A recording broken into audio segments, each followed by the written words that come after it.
पुरावे, डार्विनचा नैसर्गिक निवडीचा सिद्धांत, लॅमार्कवाद, जाती उद्भव व मानवी उत्क्रांती यांचा अभ्यास करू.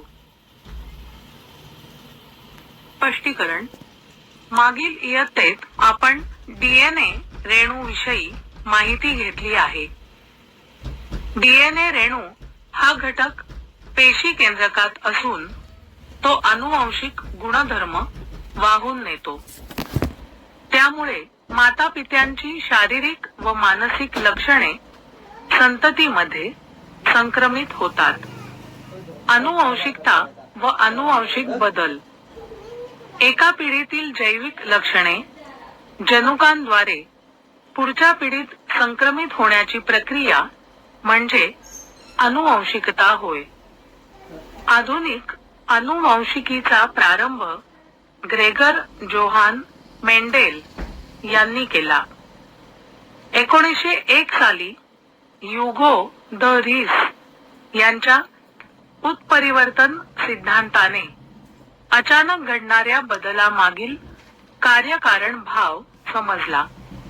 1902 साली वॉल्टर सटम यांनी जनुकांचे वहन गुणसूत्रांमार्फत होते हे सिद्ध केले.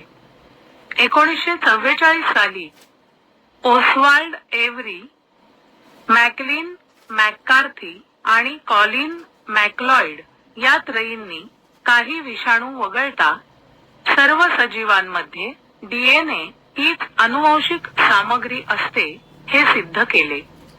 1961 साली फ्रॅकॉइस जेकब आणि जॅक मोनॉड या अनुवंश वैज्ञानिकांनी जीवाणूंच्या पेशीत डीएनए द्वारे होणाऱ्या प्रथिन संश्लेषणाची प्रक्रियेची प्रतिकृती तयार केली. त्यामुळे डीएनए रेणूंमध्ये दडलेले जनुकीय संकेत उलगडल्यास मदत झाली. त्यातूनच जनुक अभियांत्रिकीच्या दृष्टीने डीएनए तंत्र विकसित झाले. आनुवंशिक विकृतींचे निदान करण्यासाठी, प्रतिबंध करण्यासाठी, उपचार करण्यासाठी तसेच प्राणी संकर व वनस्पती संकर करण्यासाठी आणि सूक्ष्मजीवांचा औद्योगिक प्रक्रियांसाठी आनुवंशिकीचा उपयोग केला जातो. प्रतिलेखन, भाषांतरण व स्थानांतरण. प्रतिलेखन. डीएनए मध्ये असलेली जनुके आरएनए मदतीने पेशींच्या कामकाजात भाग घेतात. जनुकांमध्ये प्रथिनांच्या निर्मितीविषयक माहिती साठवलेली असते. या प्रथिनांची निर्मिती डीएनए मुळे आरएनएच्या माध्यमातून होते. यालाच सेंट्रल डोग्मा म्हणतात. डीएनए वरील जनुकांच्या साखळीनुसार एमआरएनए ची निर्मिती होते. तयार होणाऱ्या एमआरएनए रेणूतील आणि तो तयार करण्यासाठी वापरलेला एकच धागा या दोन्हीतील न्यूक्लिओटाइड्सचा क्रम एकमेकांना पूरक असतो. डीएनए तील थायमिन ऐवजी एमआरएनए मध्ये युरॅसिल असतो. आरएनए तयार करण्याच्या या प्रक्रियेला प्रतिलेखन म्हणतात. भाषांतरण. पेशी केंद्रकात तयार झालेला एमआरएनए पेशीद्रव्यात येताना डीएनए वरील सांकेतिक संदेश घेऊन येतो. या संदेशामध्ये अमिनो आम्लांकरिता संकेत असतात. प्रत्येक अमिनो आम्लाकरिता असलेला संकेत 3 न्यूक्लिओटाइडच्या संचाच्या स्वरूपात असतो. त्यालाच ट्रिप्लेट कोडॉन म्हणतात. भारतीय वंशाच्या डॉक्टर हरगोविंद खुराना यांनी सर्व 20 अमिनो आम्लांकरिता असलेले कोडॉन शोधण्याच्या कामात महत्वाची भूमिका पार पाडली. प्रत्येक एमआरएनए हा हजारो कोडॉनचा बनलेला असतो. त्यावरील संदेशानुसार प्रथिने तयार करण्यासाठी लागणारी अमिनो आम्ले पुरवण्याचे काम टीआरएनए करतो. त्याकरिता एमआरएनए वर जसा कोडॉन असतो त्याला पूरक क्रम असलेला अँटीकोडॉन टीआरएनए वर असतो. या क्रियेला भाषांतरण म्हणतात. स्थानांतरण tRNA ने आणलेल्या अमिनो आम्लांची पेप्टाइड बंधाने शृंखला तयार करण्याचे काम rRNA करतो.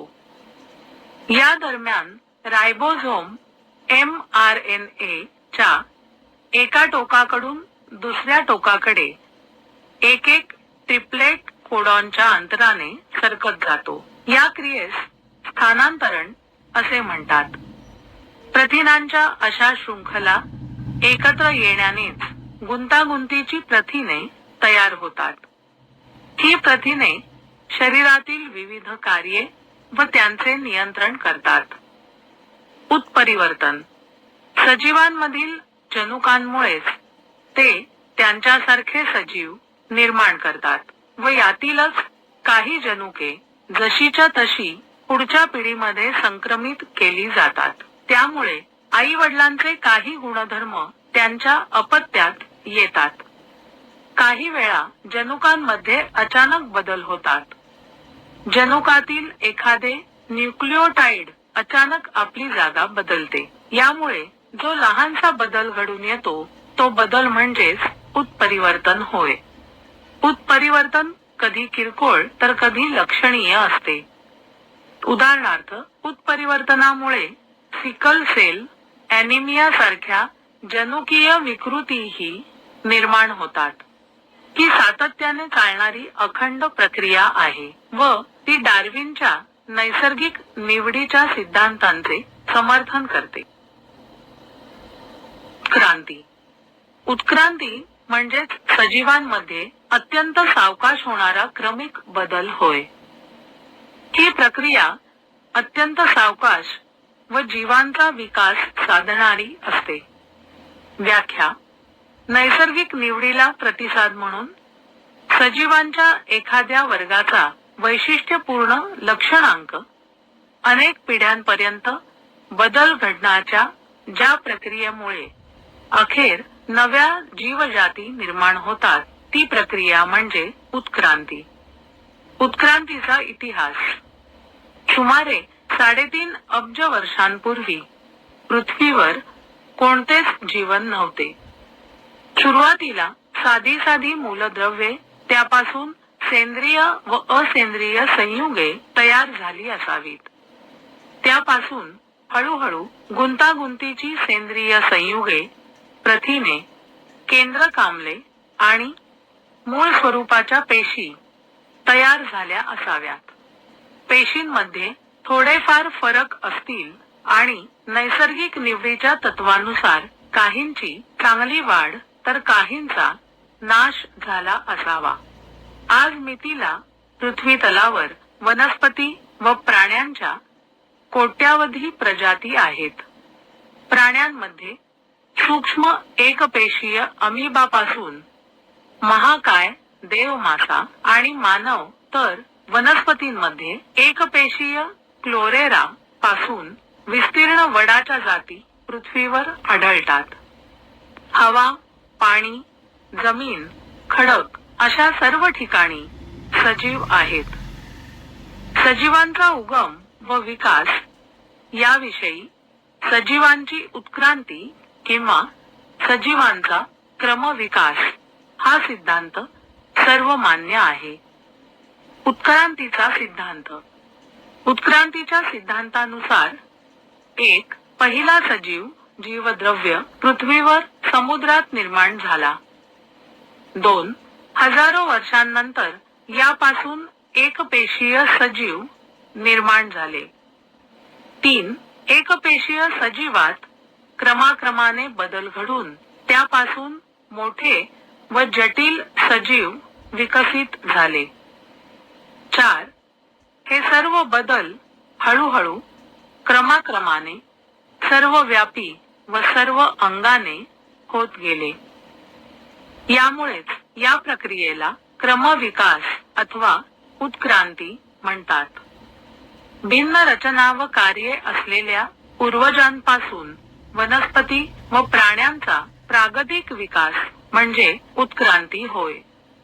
उत्क्रांतीचे पुरावे उत्क्रांती ही सातत्याने होत राहणाऱ्या बदलांची अखंड प्रक्रिया आहे, पण ते सिद्ध करण्यासाठी पुराव्याची गरज आहे. ते पुढील प्रमाणे: 1. बाह्य रूपिकीय पुरावे. प्राण्याच्या तोंडाची रचना, डोळ्यांचे स्थान, नाकपुड्या, कानांची रचना, अंगावरील दाट केस इत्यादी समान वैशिष्ट्ये प्राण्यात आढळतात. तर पानाचा आकार, शिराविन्यास, पर्णदेठ, पानाची रचना इत्यादी समान वैशिष्ट्ये वनस्पतीत आढळतात. यावरून हे सूचित होते की वरील गटात साम्यस्थळे आहेत. यामुळेच त्यांचा उगम समान व ते एकाच पूर्वजांपासून उत्क्रांत झाले असावेत हे सिद्ध होते. 2. शरीरशास्त्रीय पुरावे. मानवी हात, मांजरीचा पाय, वटवाघळाचा पंख व देवमाशाचा पर यात वरवर पाहता कोणतेही साम्य नाही. तसेच प्रत्येकाचा त्या त्या प्राण्यात असलेला उपयोगही वेगळा आहे. त्यामुळे त्यांच्या रचनेतही भिन्नता आहे. परंतु प्रत्येकाच्या अवयवातील हाडांच्या रचनेत व हाडांच्या जोडणीत मात्र साम्य दिसून येते. हे साम्य त्यांचे पूर्वज समान असावेत याकडे निर्देश करते. 3. अवशेषांगे. सजीवांमधील ऱ्हास पावलेल्या किंवा अपूर्ण वाढ झालेल्या निरुपयोगी इंद्रियांना अथवा अंगांना अवशेषांग म्हणतात. बदलणाऱ्या किंवा भिन्न पर्यावरणात जगण्यासाठी सजीवात अचानक नवी ऊती, अंगे किंवा इंद्रिये उत्पन्न होऊ शकत नाहीत, तर अस्तित्वात असलेल्या इंद्रियात क्रमाक्रमाने बदल घडून येतात. शरीरातील एखादी विशिष्ट उपयुक्त रचना भिन्न परिस्थितीत निरुपयोगी किंवा हानिकारक ठरते.